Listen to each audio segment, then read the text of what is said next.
I was born in a small Jewish town, a shtetl, in the Carpathian Mountains, 1925. And at that time, my hometown belonged to Czechoslovakia, the newly created country. The city was a Jewish city. It was Jewish in spirit and its culture. It had a population of 27,000, of which approximately 2/3 was Jewish.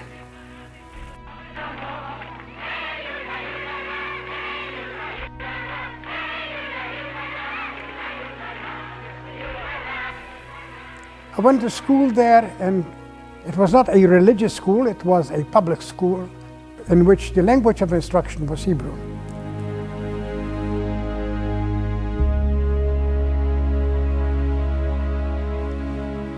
So on November 8, 1938, the Hungarians occupied the country, and with it, they brought the existing laws which already were anti-Semitic.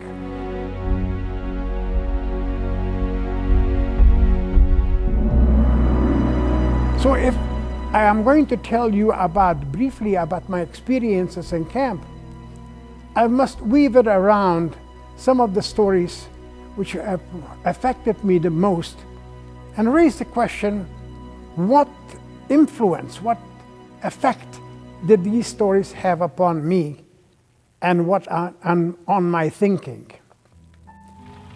In March of 1944, the Germans came into Hungary, took over Hungary from its constituted government, and they brought with it in there their ideas of how to treat Jews.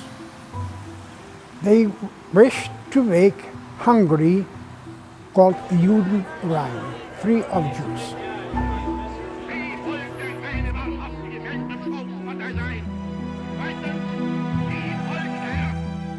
We were gathered together, put into a common place, a ghetto, where we stayed only for a few weeks.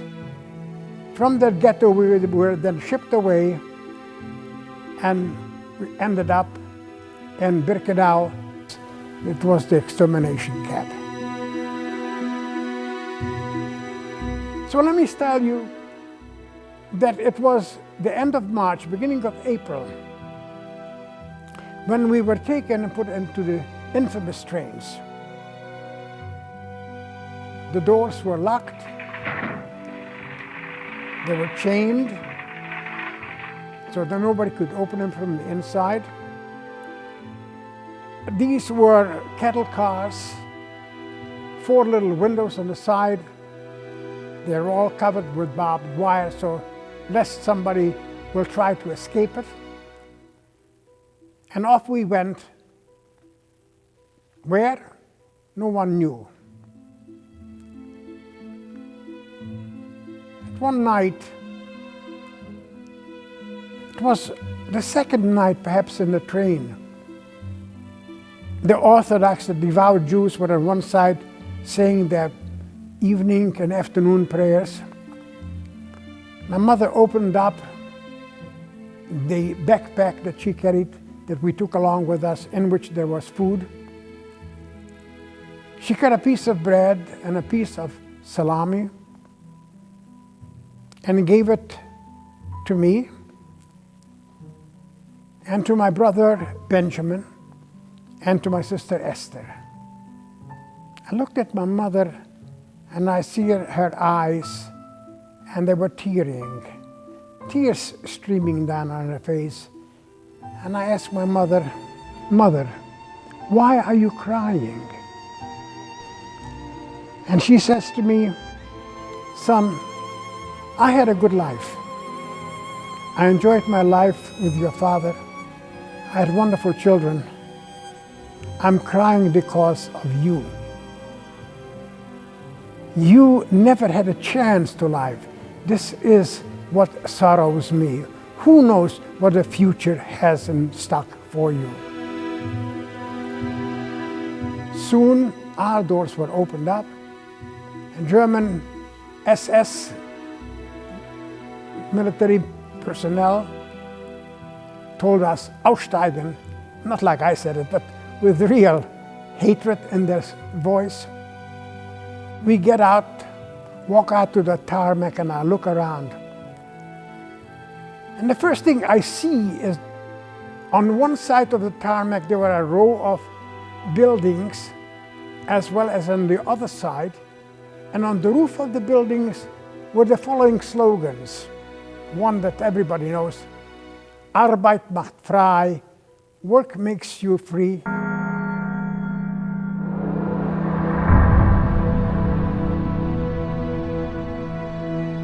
I mean, this is a form of cynicism that I have never experienced before, nor have I experienced since. And on the other roof was the slogan, Arbeit macht das Leben süß, work makes your life sweet. We were told soon to form two distinct separate lines, one for men, one for women. As my mother and aunts, my grandmother, my sister, moved away from us to form their line. My younger aunt with her baby, 3-month-old baby in her arms, I shouted them, goodbye mother, goodbye Esther, goodbye Baba. I didn't know then that this is a permanent goodbye.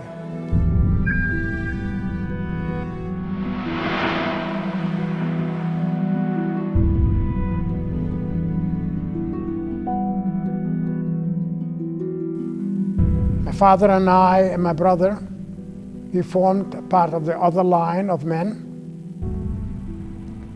Soon a word came to us and said, look, there will be a German officer come, and he will ask the children how old the children are.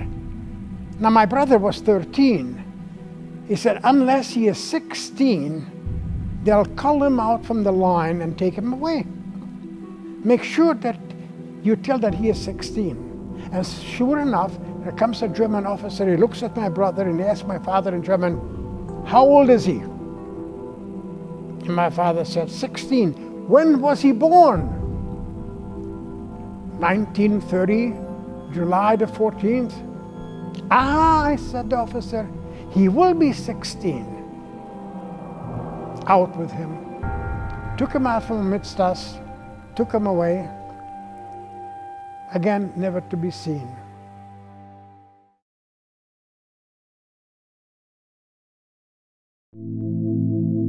As we came to the courtyard, we were told, get undressed. You may keep your shoes, but everything else you leave on the floor.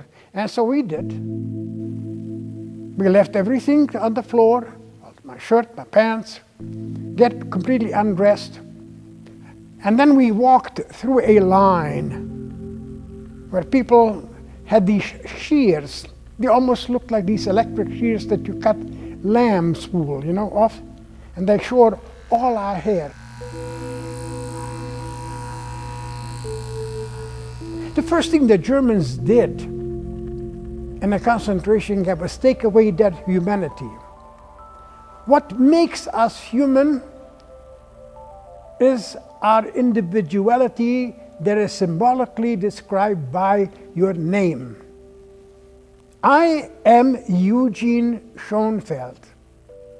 That is my name, that is my personality, that is my existence. The Germans took that away from us. That's their first act. And when I came to Auschwitz, or to Birkenau rather, my name was taken away, and instead I was dehumanized by giving a number. 90,138. That was my number.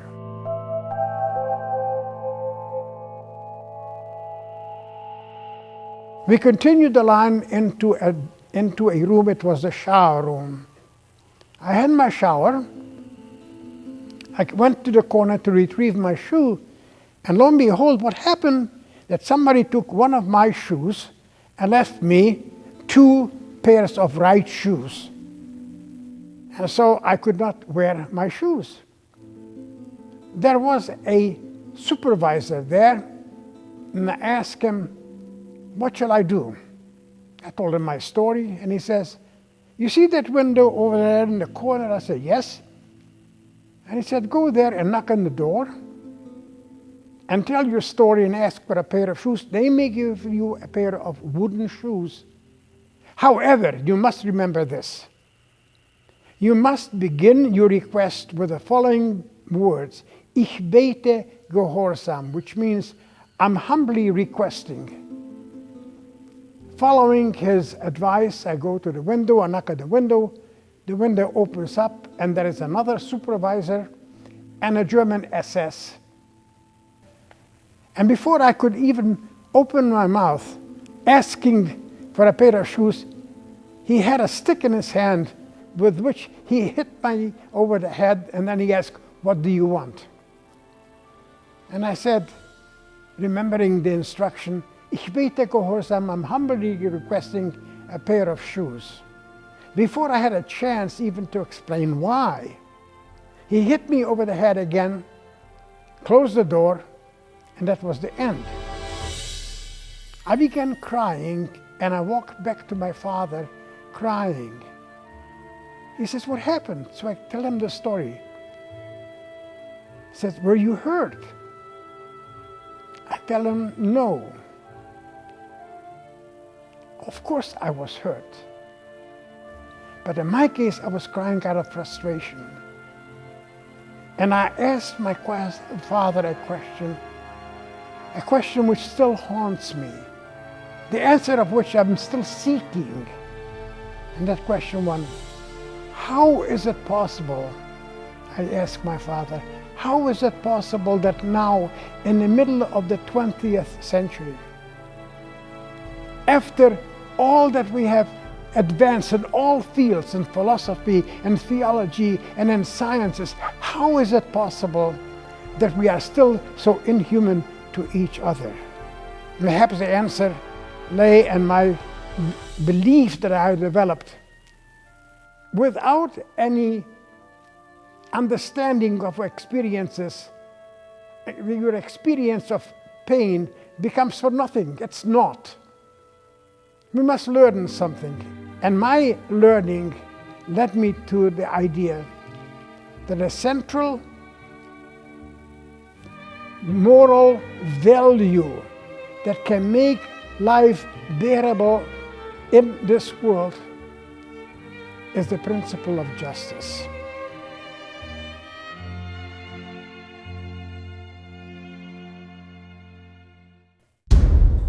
Now, a year before, the Jewish people in the Warsaw Ghetto rose up against the Germans. The Germans, of course, won the battle against the insurgent Jewish forces, and then they went from house to house, dynamiting the houses, so the ghetto became just one whole place of rubble.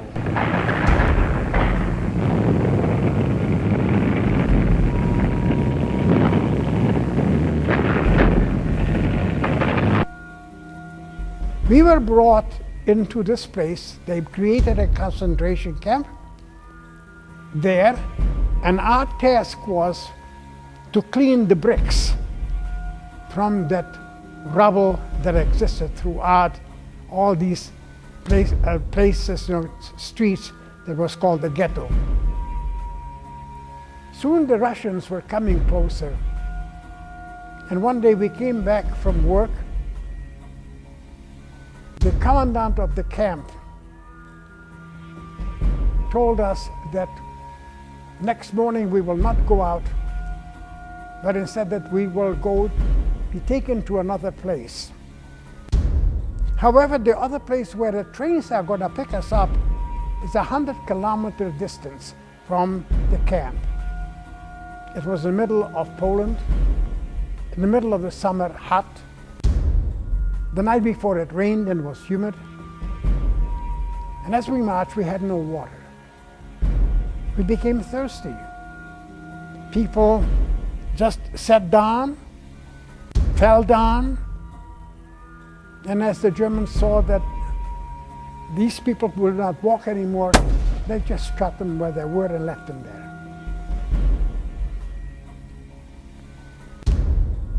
I had two things that I took away, actually three things. My metal dish, a spoon, and a blanket. That evening we came to a river. Some people broke ranks and ran to the river to drink because we were utterly thirsty. And as they ran to the river, the guards started shooting them, killing them. So we stopped from running to the river. The word came out that as soon as the guards will be standing in the middle of the river, we will all be given about 5 minutes to go to the river and drink. We came to the banks of the river and we had to lie down. By lying down, the Germans had greater control of us. You know, the guards could see us. If you stood up, you were shot, of course. I was thirsty. I knew instinctively that if I don't get more water to become really rehydrated, I will never make the next day. I took my dish and my spoon and I started digging into the ground. My father looks at me and says, "What are you doing?" I said, "I'm digging a well." "A well?" But he let me dig. I dug approximately maybe 14, 15 inches down the soil. Once the topsoil was cleared, underneath was sand, and the sand was easy to dig. And after a while, something came seeping into this hole, water. I took my dish, I filled it up with water, and I gave it to my father. Drink. He drank. I filled up my dish again and I drank. And when the people around me saw what I have done, they all started digging holes in the ground. Suddenly I see a figure hovering over me. I looked up and there was the camp commandant. He looks down at me and he says, "Well, if you found water, you might as well have it." Gracious of him, is it not?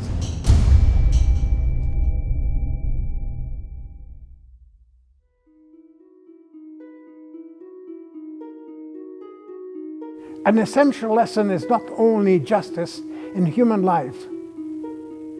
Another important element in human life is hope. I was taught by my grandmother, there's a German saying, or Yiddish saying, which says, "Money lost, nothing lost. Hope lost, all is lost."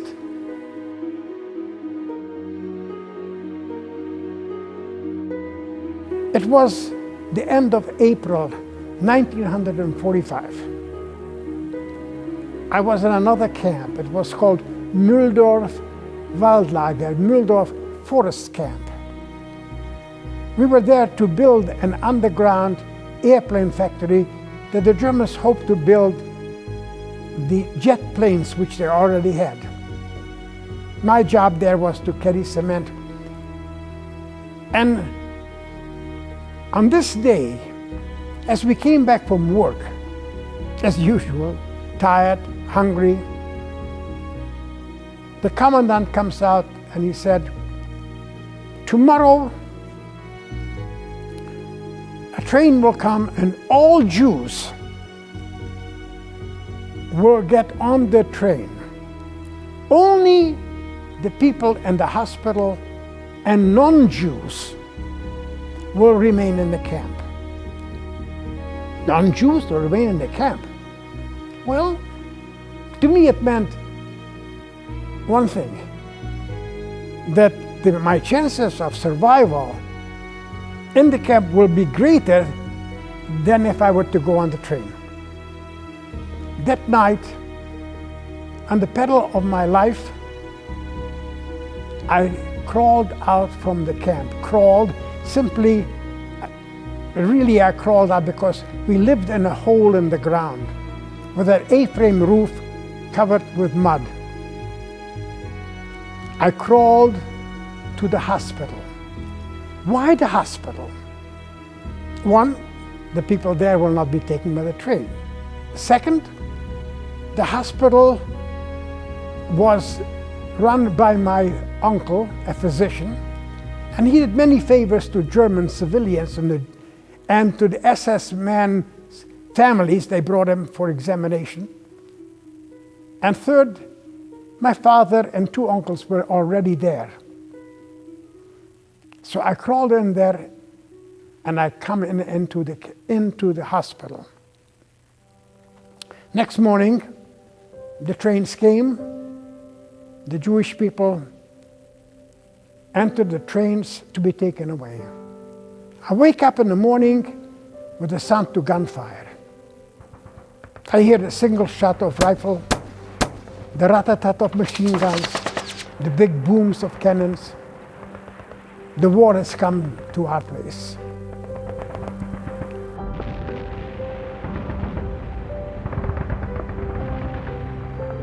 And all this commotion, an SS officer, a lieutenant, comes into the hospital and he comes directly to me.